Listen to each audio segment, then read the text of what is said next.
మన జీవితాల్లో పరిస్థితులు మారేటప్పుడు, స్థితిగతులు మారేటప్పుడు, when things keep changing in our lives, situations, మారేటప్పుడు how do we handle, how do we take care? అదే ఈరోజు దేవుడు నా హృదయంలో పెట్టింది మీతో మాట్లాడటానికి. బికాజ్ 5 సత్యాలు మీతో పంచాలని ఆశపడుతున్నా. మొదటిగా 5 సత్యాలు జీవితంలో, దిస్ ట్రూత్, ఈ సత్యాలను నమ్మినట్లయితే it is easier to decide right. లేకపోతే ఇంకో మాటలు చెప్పాలంటే 5 సిమ్టమ్స్ ఆర్ 5 ట్రూత్స్. ఈ 5 సూచనలు చూసినప్పుడు మన జీవితంలో జరుగుతున్నప్పుడు దేవుడు ఏదో జరిగిస్తున్నాడో మనం చేయాల్సింది ఏంటో పరీక్షించుకోవచ్చు. 1, మార్పు అనేది అందరిలో కలిగేది. మార్పు దేవుడు నిర్ణయించేదే. మార్పు అనేది మస్ట్. మన జీవితంలో మార్పు లేకపోతే దేవుని హస్తము మన పైన లేదు అని అర్థం. If there is no change, if your day every day is the same, that means God is not really working in your life. As I'm saying these points, I know some of you are really smiling because I think you guys are really going to that. If every day is just the same, which means God is not there. Wherever God is, there is movement, there is change. In fact, Bible లో ఒక మాట ఉంటుంది. If you have to look at that verse, ఆదికాండం 8వ అధ్యాయం 22వ వచనంలో చూసినప్పుడు, భూమి ఉన్నంత కాలము విత్తే కాలం ఉంటుందంట, కోసే కాలం ఉంటుందంట, చలికాలం ఉంటుందంట, వేడి కాలం ఉంటుందంట, సమ్మర్ ఉంటుందంట, వింటర్ ఉంటుందంట, day and night. It will not seize. ఇది ఆగదు, ఇది మారదు అని దేవుడు చెప్పేస్తాడు. ఇది నిశ్చయంగా ఉండేది, భూమి ఉన్నంత కాలము ఉంటుంది. సో మేము మిమ్మల్ని అడిగేది ఏంటంటే, ఈ మార్పులో మీరు ఎలాగెళ్తున్నారు? ఎందుకంటే ఆ మాట తెలుగులో ఒకసారి చదువుదామండి. భూమి నిలిచి ఉన్నంత వరకు వెదకాలమును, కోతకాలమును, శీతోష్ణములను, వేసవి శీతకాలములను, రాత్రింబగుళ్ళను ఉండక మానవని తన హృదయములో అనుకొనెను. దేవుడు ఇది అనుకున్నట్టు నిర్ణయించాడు. దేవుడు నిర్ణయించినది ఎవరు మార్చలేరు. సో బైబిల్లో చూసినప్పుడు God has designed in a way there will be change. Today is morning, night is coming, wait. Today summer, winter is coming, wait. ఇప్పుడు హైదరాబాద్లో నిన్న చూస్తే it is almost 13 degrees in the night. Last night was 13 degrees. It was too cold. But then temperature keeps changing. అందుకని winter wear కొనుక్కుంటే summer వేరు వింటర్లో పనికిరాదు, ఎప్పుడుదో అప్పుడే. నిజంగా చెప్పండి, హైదరాబాద్లో ఉన్న వాళ్ళు స్టార్ట్ వేరింగ్ జాకెట్స్ కదా. అట్లా ముఖ్యంగా బైక్లు వెళ్ళేవారు అయితే చలి, you need sweaters, you need jackets. కాలము సమయం తగినట్టుగా we're changing our selves, we're moulding our selves. జీవితంలో కూడా దేవుడు కోరేది అదే. As for times and seasons. Change అంటే ఏంటి? మార్పు. కాలము సమయము మారుతుంది. మన జీవితంలో కూడా అన్నీ మారుతూనే ఉంటాయి. మన జీవితంలో ఏది మారినా మారని దేవుడు ఉన్నాడు, అది జ్ఞాపకం చేసుకోవాలి. ఆయన నిన్న, నేడు, రేపు ఏకరీతిగా ఉన్న దేవుడు. రెండో సత్యం చెప్పదలుచుకుంది, మార్పు కొన్నిసార్లు మంచిదైతే మనకి ఇష్టమేమో కానీ చెడ్డదైతే నచ్చదు అనుకుంటాం. కానీ సత్యం ఏంటంటే, నీకు నచ్చినా నచ్చకపోయినా నీ జీవితంలో కలిగే మార్పు దేవుడు నీ కొరకు మంచిగా మార్చగలుగుతాడు. అర్థమవుతుందా? మార్పు నీకు నచ్చినా నచ్చకపోయినా దేవుడు మాత్రం నీ జీవితంలో ఆ మార్పుని మంచిగా మార్చగలుగుతారు. అర్థమవుతుందా ఈ సత్యం? ఎందుకంటే కొన్నిసార్లు మార్పులు మనకి ఎందుకు వస్తాయంటే, మనుషులు ఉద్దేశించిన కీడును బట్టి రావచ్చు, మనల్ని అసహించుకున్న వారిని బట్టి మనకి కలిగే మార్పు రావచ్చు, మనల్ని ద్వేషించే వారిని బట్టి మనకు వచ్చే మార్పు రావచ్చు. యోసేపు జీవితంలో చూసినప్పుడు వారి అన్నలు తనను అసహించుకున్నారు, ద్వేషించారు, కానీ దాన్ని బట్టి తన జీవితంలో మార్పు వచ్చింది. దేవుడు మళ్ళీగా మార్చలేదా? పోతీఫర్ భార్య స్వార్థానికి ఆలోచించింది, తనని నాశనం చేస్తాను చూసింది లిటరల్లీ, కానీ దేవుడు మేలుగా మార్చలేదా? You see, seasons will definitely change, situations will definitely change. కానీ పరిస్థితులు మారినా కూడా దేవుడు మన జీవితంలో మేలు చేస్తాడనేది గ్రహించాలి. నెక్స్ట్ సత్యం చెప్పాలంటే, దేవుడు మార్పును అనుమతిస్తాడు. కారణం ఏంటంటే, ప్రతి మార్పులో నుండి మనము క్రీస్తు వల్లే మారాలి అని, దేవుని చిత్తము నెరవేర్చాలని. ఎందుకు మార్పును అనుమతిస్తాడు చెప్పండి? రెండు మాటలు చెప్పాను. ఏంటది? ఒకటి, క్రీస్తు వల్లే మారాలి, దేవుని చిత్తం నెరవేర్చబడాలి. సో మిమ్మల్ని అడుగుతున్నాను, సమర్పించుకోవడానికి సిద్ధమా? ఎందుకంటే వాక్యంలో if you can see this words, Romans 8:28 మనకు తెలుసు, దేవుడు తన సంకల్పం చొప్పున పిలవబడిన వారికి అనగా ఆయనను ప్రేమించు వారికి ఆయన సమస్తము సమకూర్చి జరిగిస్తాడంట. ఆయన సమకూర్చి జరిగిస్తాడన్న మాట వరకు ఆపేస్తాం, కానీ నెక్స్ట్ 29th వర్స్ చదవండి. ద రీజన్, ఎందుకనగా తన కుమారుడు అనేక సహోదరుల్లో జ్యేష్ఠుడుగునట్లు దేవుడు ఎవరిని ముందుగా ఎరిగెనో వారు తన కుమారునితో సారూప్యము గలవారగుటకు, స్వరూపము అంటే దేవునిలాగా. ఇంకో మాటలు చెప్పాలంటే తండ్రి మనము యేసులాగా మారాలని ఆశపడుతున్నాడంట. మన జీవితంలో దేవుడు కష్టాలు, శ్రమలు, పోరాటాలు, కలవరాలు ఇవి ఏవి వచ్చినా కూడా దేవుడు అనుమతించాడు, కానీ ఆయన సమస్తము మన జీవితంలో మేలు జరుగు నిమిత్తమై మంచిగా మారుస్తాడంట. మంచిగా మారుస్తానికి కారణం ఏంటి అనేది 29లో చదువుతున్నాం. మంచిగా మారుస్తాడన్న మాత్రంలో నీ దారిలో నువ్వు పోతానికి కాదు, నీ జీవితంలో మంచిగా మారుస్తాడు. కానీ ఉద్దేశం ఏంటంటే మనము క్రీస్తు యేసులాగా మారాలని. సో ఒకటి గమనించాల్సింది ఏంటంటే, మనం ఇప్పుడున్న స్థితిలో we all having struggles, we all have challenges, we all have things that we can't bear. But then దేవుడు ఇప్పటికే మన జీవితంలో ఎన్నో మేలుగా మార్చాడు, అవునా కాదా? మీరు చెప్పండి, నా జీవితంలో దేవుడు ఏదైనా మేలుగా మార్చాడు అనేవారంటే చేతులు ఎత్తండి. Good. There are people who are accepting it. Good. మన ఓటమిలో కూడా మనకు మేలుగా మార్చాడు. మన నష్టంలో, మన తప్పుల్లో, మన పొరపాటు నిర్ణయాల్లో, మనం చేసిన తప్పుడు కార్యాల్లో, తెలిసి చేసిన తప్పును కూడా దేవుడు మేలుగా మార్చాడు. ఒప్పుకున్నాం కాబట్టి, అందుకని తప్పు చేయమని చెప్పట్లే, ఒప్పుకున్నావు కాబట్టి. బట్ దెన్ దేవుడు మేలుగా చేసినప్పుడు మనం ఆయన ఉద్దేశంని నెరవేర్చవలసిన బాధ్యత ఉంది. అదేంటంటే become like Christ. What is it becoming like Christ? Because when we say what is it becoming like Christ అనేటప్పుడు you can go to this verse, brother, Romans 5:3 and 4. అంతేకాదు శ్రమ ఓర్పును, ఓర్పు పరీక్షను, పరీక్ష నిరీక్షణను కలుగుజేయనని ఎరిగి శ్రమలందును అతిశయపడాలి. ఈ అన్నీ వచ్చినప్పుడు మనల్ని క్రీస్తు లాగా చేస్తాడంటే ద అట్రిబ్యూట్స్ ఆఫ్ క్రైస్ట్ చూసినప్పుడు ఏంటంట? Glory in suffering. యేసు ప్రభు శ్రమలందు ఆనందించడా లేదా? శ్రమల నుండి పారిపోలే. మనమైతే మనకు శ్రమలు వద్దంటున్నాం. But there is always glory after suffering, not before suffering. We say I don't want suffering. చాలామందికి ఏంటంటే రివార్డ్ కోరుతున్నాం, కానీ ఆ సఫరింగ్ని కోరతలే, ఆ బాధను కోరతలే, ఆ నొప్పిని అంగీకరిస్తలే. నువ్వు చేయని తప్పే, నువ్వు అనని మాటే, నువ్వు ఉద్దేశించిన కార్యమే. నువ్వు మంచే కోరావు, వాళ్ళు కీడు చేస్తున్నారు. నువ్వు మంచే కోరావు, వారు అన్యాయం చేస్తున్నారు. కానీ సహించగలుగుతావా? ఎందుకంటే నీవు న్యాయంగా సహించినట్లయితే దేవుడు నీ జీవితంలో అది మేలు జరుగు నిమిత్తమై మారుస్తాడు అనేదే వాక్యం తెలియజేస్తుంది. సో ద నెక్స్ట్ మనలో సహనము. ఆ సహనం ద్వారా ఏమొస్తుందంట? చెప్పండి. Perseverance. What is the word తెలుగులో? ఓర్పు అన్నదప్పుడు ఇంకొక మాట కూడా చూస్తాము, భరించుకుంటాం. Wonderful. భరించుకుంటాం.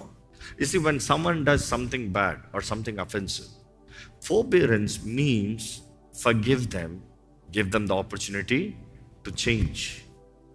Forgive them, give them the opportunity to change. That is forbearance. Not being quiet. మౌనంగా ఉంటాం, భరిస్తాం, ఓర్చుకుంటాం కాదు.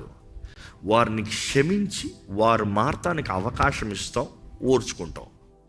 దేవుడు మనల్ని భరిస్తున్నాడు, దేవుడు మనల్ని ఓర్చుకుంటున్నాడు అంటే నీ తప్పుకి, నీ పాపానికి దేవుడు నోరు మూసుకుని మౌనంగా కూర్చున్నాడని కాదు. దేవుడు మనం మారాలని, దేవుడు మనల్ని క్షమించి మనకు అవకాశాలని, తరుణాలని మరలా అనుగ్రహిస్తున్నాడు.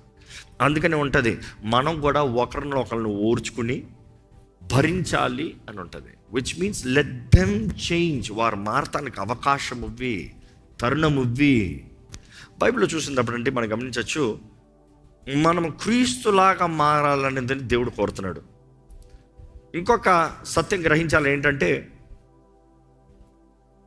దేవుడు నీవు చేసిన తప్పు అవ్వచ్చు, నువ్వు చేసిన పొరపాట్లు అవ్వచ్చు, లేకపోతే తెలిసి చేసిన పాపం అవ్వచ్చు, లేకపోతే మనుషులు నీకు విరోధంగా చేసిన కీడు, అన్యాయము, ద్రోహము, whatever it could be, ఏమన్నా సరే, వాటన్నిటిని కూడా నీ జీవితంలో నీవు పైకెక్కే రాయలుగా మారుస్తాడు. He will make a step. పైకి ఎదగాలని ఆశ ఉందంటే మనుషుల ద్వారా తిట్టించుకోవడానికి సిద్ధపడండి. You understand? రోడ్లో ఉన్న అడుక్కున్నోడికి ఎవరు తిట్టడు, జాలి చూపిస్తాడు. కానీ పైకి ఎదిగే ఎవరినన్నా సరే చేతులు చూపి మాటలు చెప్తారు.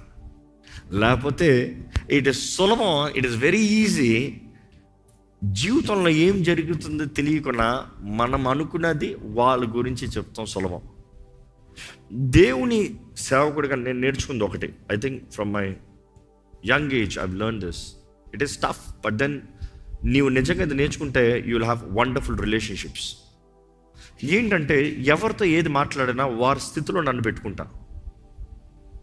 ప్రార్థన భారాలకు చాలామంది వస్తారు, వారికి ప్రార్థన చేసేటప్పుడు వారి స్థితిలో నన్ను పెట్టుకుంటా. వారి కొరకు ప్రార్థన చేస్తానికి ముందు వారు ఉన్న స్థితి నాకు ఉంటే నేను ఎట్లా ఉంటా, వారు ఉన్న పరిస్థితి నా జీవితంలో ఉన్నట్లయితే నేను ఎట్లా భరించుకోగలుగుతా.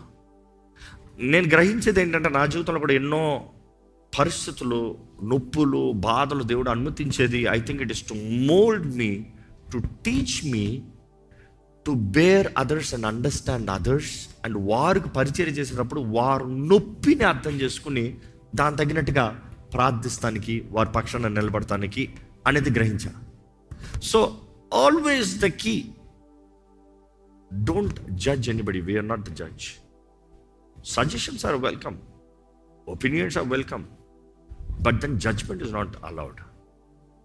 ఇమాజిన్ నేను ఇక్కడ కూర్చొని మీరెవరో తెలియదు అంటే మీ పేరు తెరవచ్చు, మిమ్మల్ని ఎంతో కాలంగా చూడొచ్చు. మీ జీవితాలు వ్యక్తిగతంగా ఏంటి నాకు తెలుసా? నీ జీవితాలు వ్యక్తిగతంగా ఏం జరుగుతుంది నాకు తెలుసా? ఈరోజు నీ జీవితంలో ఏం జరిగింది నాకు తెలుసా? Without knowing that, if I only start to judge you based on how you look or what you do here, దాన్ని బట్టి నేను తీర్పు తీరుస్తే మీకు బాధ కలగదా?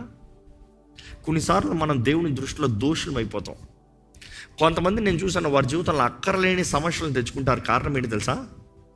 దేవుడు వాళ్ళని పాఠాలను నేర్పిస్తానికి వారి జీవితంలో దేవుడు సరే చూద్దాంలే నువ్వు ఎట్లా డీల్ చేస్తావని. ఈ మాట జాగ్రత్తమేనండి. కొన్నిసార్లు నీకు అక్కర్లేని సమస్యలు నీకు కలుగుతానికి కారణం ఏంటంటే నీకు అక్కర్లేని పోరాటాలు. బైబిల్లోనే ఉంటుంది, ఇతరులను తీర్చేప్పుడు జాగ్రత్త, నువ్వే అట్టి స్థితిలోకి వెళ్తే నువ్వు ఎట్లా ఉంటావో చూసుకో, దాని తగినట్టుగా నువ్వు ప్రతిఫలం, నువ్వు deal others carefully. So that is the reason many times God is allowing things in your life. నువ్వేం చేస్తావో చూద్దాం. అందుకనే ఆల్వేస్ బీ కంపాషనేట్.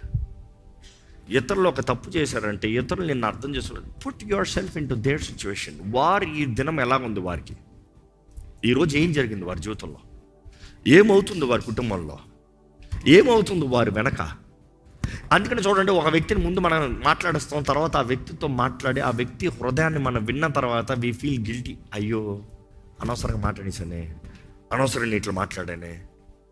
అట్లీస్ట్ అట్లా వచ్చినా పర్వాలేదు. కొంతమందికి ఆ రికగ్నైజేషన్ అయ్యే ఆపర్చునిటీ కూడా ఉండదు, కాన్సిక్వెన్సే ఉంటుంది. But then be careful. దేవుని కృపను పొందుకుంటున్న మనము ఇతరులకి కృపను చూపించవలసిన అవసరం ఉంది. దేవుని దయను పొందుకుంటున్న మనము ఇతరులకు దయ చూపించవలసిన అవసరం ఉంది. ఆల్వేస్ ఎ సింపుల్ థింగ్, దేవుడు మనతో ఎట్లా ఉన్నాడో మన ఇతరులతో అలాగ ఉండాలి. సో ఒక ప్రశ్న మీకు మళ్ళీ వేస్తున్నాను, ఏంటంటే ఈ రోజంతా దేవుడు మీతో ఎట్లా ఉన్నాడో అట్లా ఇతరులతో ఉన్నారా? That simple. ఈ రోజంతా దేవుడు మీతో ఎలా ఉన్నాడో ఆ రీతిగా మీరు ఇతరులతో ఉన్నారా? That is the question. మనల్ని మనం పరీక్షించుకోవాల్సింది. దేవుని సన్నిధిలో ఉన్నాం, మనల్ని మనం పరీక్షించుకోవాల్సింది. దేవుని వాటిని చూసినప్పుడు 5వ సత్యం చెప్పాలంటే ఐడెంటిటీ ప్రాబ్లం. అంటే నేను ఎవరిని గ్రహిస్తలే, నేను ఎవరిని. మిమ్మల్ని అడుగుతున్నా, మీరెవరు మీకు తెలుసా? నువ్వు ఏంటి తెలవాలంటే నీలో ఉన్న తలాంతులు చూడు, నీకు దేవుడిచ్చిన వరములను చూడు. నీలో ఉన్న తలాంతులు, నీలో ఉన్న వరములు, నీకున్న ఎత్తు, నీకున్న రంగు, నువ్వు మాట్లాడే స్వరము, నువ్వు మాట్లాడే విధానము, నీ హృదయ విధానము, నువ్వు ఆలోచించే విధానం, everything reflects who you are, your purpose. Everything reflects who you are, not just your heart. Your heart your physical appearance, your talents, your gifts are different, talents are different. Your gifts and talents, and then the most, నువ్వు ఒక విశ్వాసం అయితే the anointing that is upon you. నీవున్న అభిషేకం, ఏ అభిషేకం నీ మీద ఉంది? రాజాభిషేకమా, ప్రవక్త అభిషేకమా, ఏ అభిషేకం? ప్రతి విశ్వాసి అభిషేకించబడుతున్నాడు. దేని కొరకు? Because anointing means it is appointing. Nobody can say I have appointing without a purpose. నీకు అపాయింట్మెంట్ లెటర్ వచ్చింది అనేటప్పుడు దేనికైనా అడుగుతావు. నువ్వు దేనికి ఇంటర్వ్యూ ఇచ్చావో దానికి అపాయింటింగ్. సంబంధం లేకుండా అపాయింటింగ్ లెటర్ ఎవరైనా తీసుకుంటారా? నాకు అనాయింటింగ్ కావాలని చాలామంది అడుగుతారు. అనాయింటింగ్ దేనికి? నన్ను కూడా చాలామంది వచ్చి అనాయింటింగ్ కావాలని ప్రార్థన అడుగుతాను. ఎందుకు? బికాస్ అనేక రకాల అనాయింటింగ్లు ఉంది. What is that you want? Simple, ఒక కంపెనీకి పోయి నాకు జాబ్ కావాలంటే ఏం జాబ్? నువ్వు దేనికి సిద్ధపరచబడ్డావు? నీ కెపాసిటీ ఏంటి? నీలో ఉన్నది ఏంటి? ఎవరు నువ్వు? అది తెలుసుకుంటే దానికి తగ్గ జాబ్ ఉంటుంది. మనం కూడా చాలాసార్లు దేవా నన్ను వాడుకో. ఏం వాడుకోలే? ఏ రీతిగా వాడుకోలే? నీవు ఎవరు నువ్వు గ్రహించావా? నీలో ఉన్నది నువ్వు గ్రహించావా? నీలో ఉన్నది నువ్వు తెలుసుకున్నావా? నువ్వు ఎవరో తెలుసా? నీ తలాంతలు ఏంటో తెలుసా? అందుకనే చూడండి, చాలామంది దేవా వాడుకుంటారు. ప్రతిదానికి దేవా ఏం చేయమంటావు, దేవా ఏం చేయమంటావు, దేవా ఏం చేయమంటావు. ఏది చేయాలని అడుగు, చెప్తాడు. ఎట్లా చేయాలంటే నేర్చుకుంటారా? You see that is very after. ఇప్పుడు చదవాలంటే ఏబిసిడి చదవకుండా, చదువుతో నేర్చుకోకుండా న్యూస్ పేపర్ పెట్టుకుంటే ప్రయోజనం ఉందా? కంప్యూటర్ ఓపెన్ చేస్తే ప్రయోజనం ఉందా? Today we want anointing but no submission, no preparation. So that is where you need to really understand who am I. నేను ఎవరిని? నేను నాలో ఉన్నది ఏంటి? దేవుడు నాలో పెట్టింది ఏంటి? ఆయన కోరుతున్నది ఏంటి? ఏం చేయమంటున్నాడు దేవుడు? అది గ్రహించడం తప్పుడు ఆయన ఇచ్చిన అభిషేకం ఏం చేస్తాడంటే అథారిటీ ఇస్తుంది, authorization. Anointing is the post and authorization. చూసి ఇప్పుడు ఆఫీస్లో చూసినప్పుడు కొన్ని రూమ్స్లో కొంతమందికి యాక్సెస్ ఉంటాయి. Access card I would say anointing. కొంతమందికి ఆ బ్యాచ్ చూసినప్పుడు వారు మాట్లాడితే వినాల్సిందే, ఆ మాట్లాడితే చేయాల్సిందే. ఆ మాట్లాడటానికి ఆ అర్హత ఇచ్చింది. Because when God anoints people, he gives authority to people, which means the whole creation will listen. సృష్టి మొత్తం లోపడాల్సిందే. అందుకని యేసుప్రభువు అంటారు, నా నామమున మీకు అధికారాన్ని ఇచ్చాను. ఏంటి? దెయ్యములను పారదోలటానికి, అనారోగ్యను స్వస్థపరుస్తానికి. What is that? That is anointing, that is authority. He saying I have given you the access. నువ్వు చెప్పు, చేయాల్సిందే. అందుకని యేసుప్రభువు దగ్గరికి వచ్చిన సెంచురియన్ ఆయన అంటాడు, అయ్యా నేను అధికారం కలిగిన వ్యక్తిని, నాకు తెలుసు ఇది ఎట్లా పనిచేస్తుందో. ఒకరిని రమ్మంటే వస్తాడు, పొమ్మంటే పోతాడు. ఇది ఎట్లా వరకు అవుతాడు నాకు తెలుసు. అందుకని యేసైతే చెప్తాడు, నువ్వు రావక్కర్లే, నా దాసుడు స్వస్థపరచమని నువ్వు మాట చెప్పు చాలు. I know how authority works, power works. అందుకని యేసుప్రభువు అంటాడు, హి వాజ్ మార్వెల్డ్. ఇశ్రాయేల్ మొత్తంలో చూడలేదయ్యా ఇలాంటి వాడిని. ఎందుకంటే వీళ్ళు అజ్ఞానంలో ఉన్నారు. ఈ అన్యుడికి జ్ఞానం ఉంది. వీళ్ళు అజ్ఞానం నుండి దేవుడే చేస్తాడంటారు. వీళ్ళు నేర్చుకుంటానికి సిద్ధంగా లేరు. కానీ ఈయన చూడు, గ్రహించి నా దగ్గరకు వచ్చి నేను ఏం చేయాలని కోరుతున్నాడు. ఆయన విశ్వాసాన్ని చూపిస్తున్నాడు. ఈరోజు మనం కూడా గమనించాలండి. God wants us to be transformed. Transformation is always through knowledge. Without knowledge there is no transformation. జ్ఞాపకం చేసుకోండి. తెలివి లేకుండా మార్పు కలగదు. నీ జీవితంలో మారాలంటే తెలివి సంపాదించుకోవాలి. లోక తెలివా, దెయ్యముల జ్ఞానమా, దైవ జ్ఞానమా, మీరు తెలుసుకోవాలి. ఈరోజు ఎప్పుడు చూసినా చదువులు పుస్తకాలే చదువుతానంటే ఆ సబ్జెక్ట్లోనే నీకు తెలివి. కొంతమంది చూడండి, దెయ్యాలు త్రూ విచ్ క్రాఫ్ట్ ఈరోజు ఎక్కువైపోయి, ఈ కార్యాలు ఎక్కువైపోయి. దే టాక్ అబౌట్ దేహాన్ని విడిచి బయటికి వస్తాం, నా దేహం బయటకు వచ్చేసింది, నాకు ఎక్కువ శక్తి వచ్చేసింది. ఏ శక్తి? దేవుని శక్తి కాదు. దెయ్యముల శక్తితో నింపబడుతున్నారు, దెయ్యముల జ్ఞానంతో నింపబడి ఉన్నారు. దేవుని వాక్యం చెప్పిన రీతిగా లోక జ్ఞానము, దెయ్యముల జ్ఞానము. మూడోది పైనుండి వస్తుందంట, విచ్ ఇస్ ప్యూర్, పరిశుద్ధమైనది, శుద్ధమైనది. ఏంటది? దేవుని జ్ఞానం. Knowing how to do and learning and living as for it. మార్పు మనలో రావాలి. దయచేసి ప్రార్థన చేద్దాం. Let's just start pouring out ourselves. దేవుని దగ్గర మనల్ని మనం కుమ్మరించుకుందాం. దేవుని దగ్గర మన స్థితిని అలాగనే దేవుని దగ్గర చెప్పుకోదమ్మా. దేవా, ఇదిగోనయ్యా నా జీవితంలో కార్యం జరిగించాయా, నా జీవితంలో కదలిక దయచేయ. Give me moment, give me the changes. నీవు నిర్ణయించిన కాలము సమయము నా జీవితంలో అనుగ్రహించు ప్రభా. నువ్వు నడిపిన మార్గంలో నేను వెళ్తాను, నువ్వు నడిపే విధానంలో నేను జీవిస్తాను, నీకు నేను లోబడతానయ్యా. నా స్వభావాన్ని, నా మనస్తత్వాన్ని, my character I will maintain. Lord help me. నాకు సహాయం చేయ్యా. అడగండి, దేవా నాకు సహాయం చేయి. ఇది భరించగలిగిన సహాయం దయచేయి, ఓర్చుకోగలిగిన సహాయం దయచేయి. నాకు చూపి ప్రభా, నేను ఎట్టు చూడాలని నాకు చూపి అయ్యా. నా దృష్టిని మలచు ప్రభా. లోక దృష్టిలో, స్వార్థ దృష్టిలో, పాపపు దృష్టిలో చూస్తున్నానేమో. దేవా, నీ ద్వారంగా నాకు చూపి అయ్యా, తెలియజేయ. నీ ఆత్మ ద్వారంగా నాకు దృష్టిని దయచేయి. Give me the vision lord, give me the dream lord, give me the thought lord. ప్రతి మంచిది, ప్రతి మేలైనది జ్యోతిర్మయుడైన తండ్రి నీ దగ్గర నుండే వస్తుంది కదా ప్రభా. నీవు మేలు జరిగిస్తావు తండ్రి, నువ్వు మంచి చేస్తావు తండ్రి. నమ్ముతున్నామయ్యా. దృష్టి దయచేయి. నిరీక్షణ ఆధారమైన యేసయ్యా. నేను నమ్మిన వారిని నువ్వు విడిచిపెట్టే దేవుడు కాదు కదా ప్రభా. నీ నామంలో మేము అడిగినవి మేము పొందుకుంటున్నాము కదా ప్రభా. పొందుకుంటామని విశ్వసిస్తూ ఈరోజు నీ సన్నిధిలోకి వచ్చి ఉన్నామయ్యా. నీకు సమర్పించుకుంటున్నాము. మా తప్పిదములను క్షమించు, మా బలహీనతలను క్షమించు, మా లోపములను క్షమించు. Lord, increase our capacity Lord. అడగండి, దేవుడిని అడగండి. నా సరిహద్దులు విశాలపరిచాయ, నన్ను అధికపరిచాయ, నన్ను బలపరిచాయ. Increase my capacity Lord, increase my capacity Lord. Remember, when you are asking God increase, He's going to give you suffering, but enjoy in your suffering. Rejoice in your suffering. Yet again I say, rejoice in the Lord. దేవుని యందు ఆనందించు. నీ శ్రమల మధ్యలో కూడా ఆనందించు. దేవుని నమ్ము, దేవుని పట్టుకో. నమ్మదగిన దేవుడు కార్యం జరిగిస్తాడు. నీ జీవితంలో కార్యం జరిగిస్తాడు. నీ శ్రమంలో నీకు సహించే శక్తిని ఇస్తాడు. దాని నుండి నిన్ను బయటికి తీసుకొచ్చినప్పుడు సువర్ణము వలె బయటికి తీసుకొస్తాడు. మన విశ్వాస పరీక్ష, బంగారం ఎలాగైతే అగ్నిలో కాల్చబడి పరీక్షించబడుతుందో మన విశ్వాసం కూడా పరీక్షించబడుతుంది. నిలబడదామా? సువర్ణము వలె నిలబడదామా? దేవునికి అంగీకారమైన జీవితాలుగా నిలబడదామా? Let there be burned offering in your life. చెప్పు, దేవా నన్ను కాల్చేయ, నన్ను కాల్చు ప్రభా. నా జీవితాన్ని కాల్చు ప్రభా. నా స్థితిగతుల్లో నాకు కావాల్సిన ఉజ్జీవము దయచే ప్రభా. ప్రార్థన దయచే, విశ్వాసము దయచే, సమర్పణ దయచే, లోబడే కృపణ దయచే, లోబడే మనసును దయచే. దేవా సహాయము చేయి. దేవుని అడుగుదాం, దేవుని అడుగుదాం. నేను లోబడతాను ప్రభా, నేను సమర్పించుకుంటాను ప్రభా. నన్ను వాడుకో ప్రభా, నన్ను వాడుకో ప్రభా. నాలో సహనం అధికపరిచయ, ఓర్పు, సహనము, ఓర్పు. దాన్ని బట్టే నిరీక్షణ క్యారెక్టర్ కదా ప్రభా. క్యారెక్టర్ బట్టే నిరీక్షణ కలిగి ఉంటాను కదా ప్రభా.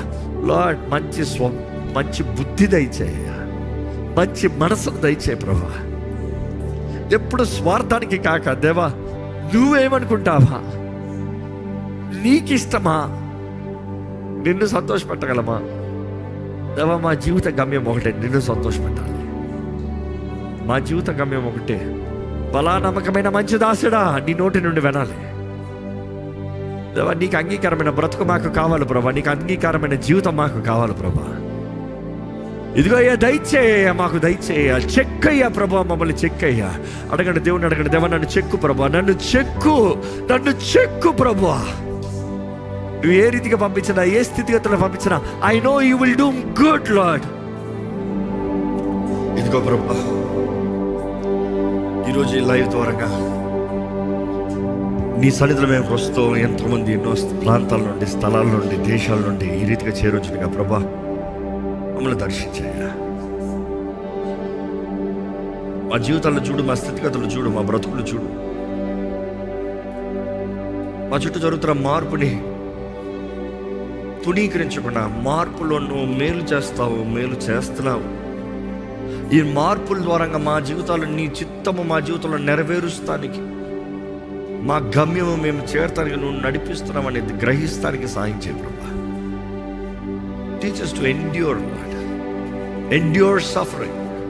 శ్రమను ఓర్చుకునేవారుగా, మాటల్ని భరించేవారుగా, మనుషుల్ని క్షమించి దేవా అవకాశాలు తరుణాలు ఇచ్చి వారు మారటానికి దేవా నువ్వు మాకు ఎలాగ అవకాశాలు తరుణాలు ఇచ్చి మేము మారటానికి తరుణాలు అవకాశాలు ఇస్తున్నావు దేవా. అదే రీతిగా మా పొరుగు వారు, మా కుటుంబస్తులు, మా వారు దేవా నీ చిత్తంలోకి వస్తానికి మేము మార్గంగా, మేము అవకాశముగా, మేము ఒక దీవెనగా ఉండడానికి సహాయం చేయండి.